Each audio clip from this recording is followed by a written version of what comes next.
enter one against these lightweight killers. The next pair of machines up includes another relatively stock vehicle. This is Mike Landishi from Mars, Louisiana. Now, this thing uses a 350 cubic inch Chevrolet and a Jeep CJ body, and it's a 3,100 pounder. He's up against the altered wheelbase double trouble 71 Toyota pickup with a 396 Chevrolet. No nitrous in the double trouble entry. They leave the starting line, and it's actually a pretty darn good race. And finally, the Chevy-powered Toyota pulls it out of the top end. Well, Double Trouble looked like he ran into a little bit of trouble at the very start, but he managed to pull out of it. We'll look in the instant replay and see if we can see just where he got bogged down. Well, Dan Lemke from Texas was pretty happy with the run. Here's the Louisiana-based Chevy-powered Jeep CJ of Mike Landishi. The 78 Jeep, definitely not with the power that we saw in a Bubba Clements or some of the other machines, but still a pretty decent run. 3.87 seconds for the vehicle called Salty Puppy. And that indeed will place him right now in the top 6. Lots of mud coming up when he actually gets out of the throttle down near the finish line. I like the functioning windshield wipers myself. Here's the double trouble of Dan Lemke leaving the line, and both machines fall into the mud just off the starting line, but at 3.30 seconds, it's actually good right now for one of the top 6 positions as well for Dan Lemke in the double trouble Chevy-powered Toyota four-wheeler of all things. Still more machines already sitting up at the starting line and ready to go. And here is a wild pair of vehicles. In the far lane, you are looking at the crazy horse of Billy McWilliams. Believe it or not, folks, that is what is left of a 1978 Ford Mustang II. This is Larry D'Antoni, a policeman, believe it or not, if I'm not mistaken. And indeed, the Addicted to Mud 1932 Ford. Now, this is a brand new vehicle, but as you can see, it's patterned very closely to defending world champ Tom Martin's machine. Tom Mintz's Shake Me entry. A lot of the drivers going to the 32 Ford fiberglass body. Like I said, a wild piece of equipment for Billy Ray McWilliams Jr., the Santa Rosa, Louisiana driver of what used to be a Ford Mustang II. They leave the line. A great pass for Larry D'Antoni.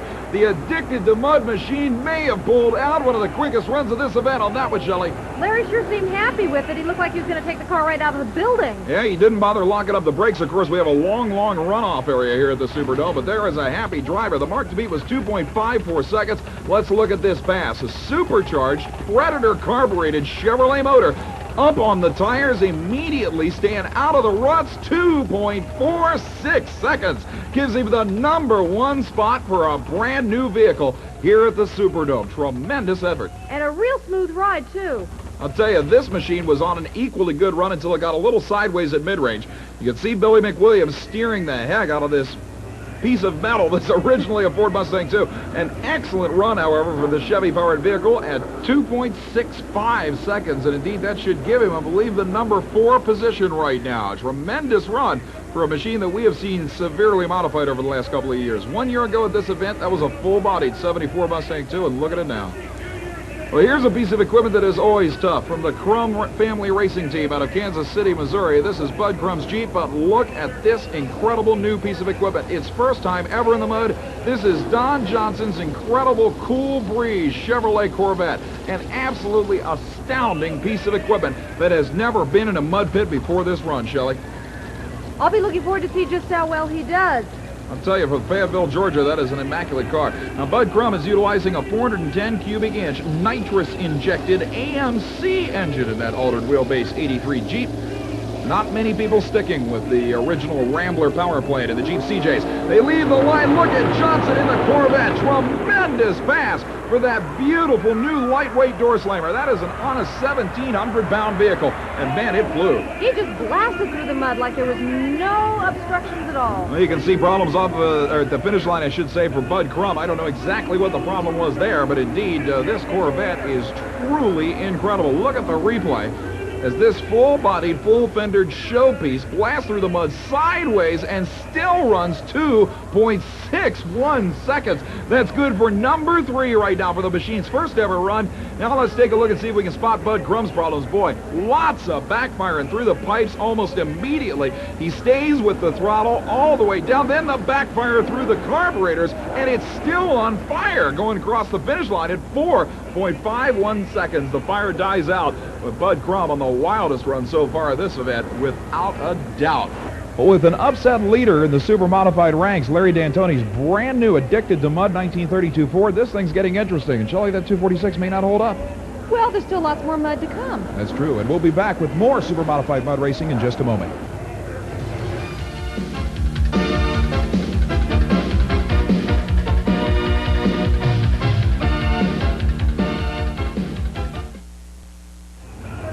back at the New Orleans Superdome for more U.S. Hot Rod Association Championship Super Modified Mud Racing action. I'm Bret, Kepner, and along with Shelley, Herman, this is Steve Sewell's 88 Ford Thunderbird called Mudbuster, taking on the other half of the Crum family racing team, Kevin Crum and his Chevrolet-powered Jeep called No Respect.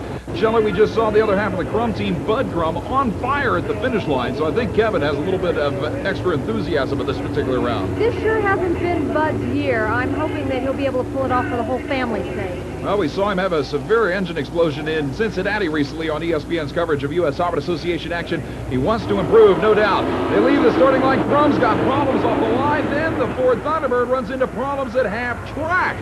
A lot of steam off the exhaust headers for Crum, but the starting line launch really hurt him on that one. And Crum's machine, indeed, will not threaten the leaders on that run. He turns off the nitrous oxide injection from the big blue compressed air canister next to the driver. You can see on the instant replay the start was definitely not to his liking. Machine never really getting under power immediately. The elapsed time, 3.02 seconds on the brakes hard at the finish line. At that point, looking over to see what in the world happened to Steve Sewell and the T-Bird. The T-Bird left the line nicely, Shelley. But he seems like he got a little bogged down. You can see he's really having trouble holding on to that steering wheel. He gets sideways, comes out of the throttle, because if you go out of bounds, you are disqualified. His elapsed time, 15.12 seconds.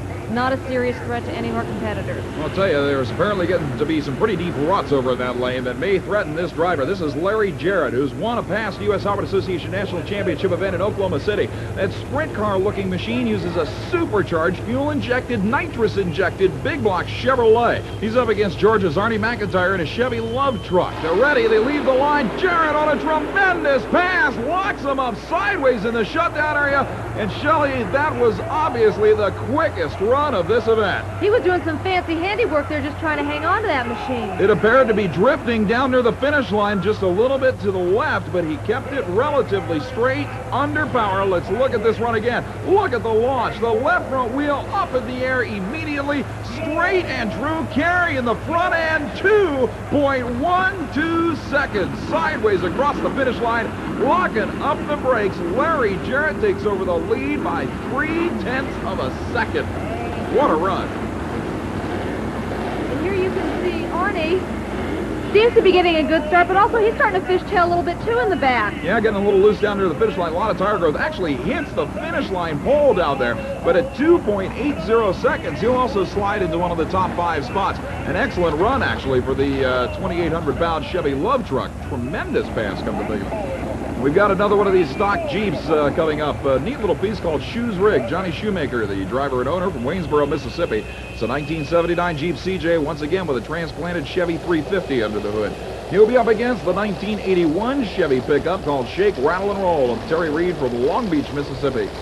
Now, both of these men own their own businesses outside of racing here, but I have a feeling racing is really their first love, and that just helps support their hobby. These are weekly diehards. These guys will find a mud pit to race in just about week in and week out.